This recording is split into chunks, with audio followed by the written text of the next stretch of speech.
Just because user persona is an imaginary profile of a non-existent person who is meant to simply represent your user base doesn't mean that they're not real.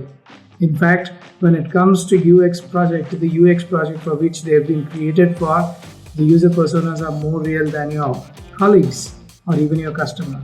Hey UX people, this is Anant and here's another video on UX concepts. Today, let's talk about user personas. By definition, NN Group says a user persona is a fictional yet realistic description of a typical or target user of the product. A user persona is an archetype instead of an actual living human, but personas should be described as if they were real people. Interaction Design Foundation or IDF says that personas are fictional characters which you create based upon your research in order to represent the different user types that might use your service, product, site, or brand in a similar way. They also go ahead to define different types of personas. But what's more important is, why do we create user personas? What is the need to have one? When working on projects as user experience professionals, we often deal with a good amount of real data.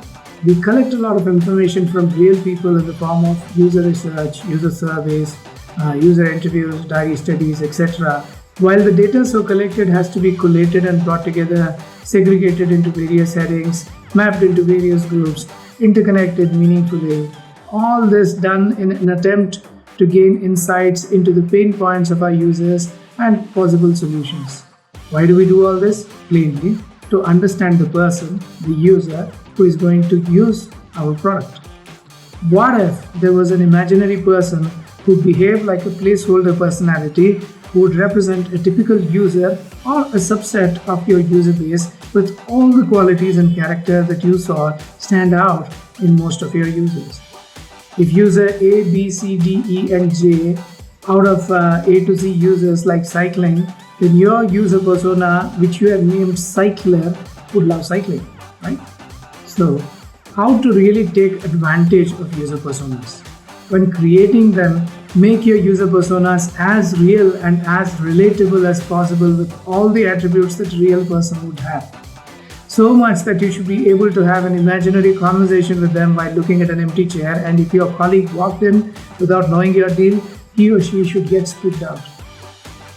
Jokes apart, to take the real advantage of a user persona in any project is by consulting them time and again and never forgetting to do that to gain valuable insights as to how a particular problem could have been solved by that particular user persona. Use them as a tour guide who keeps track of your progress in the project and at all levels, validates your every single move. All the best.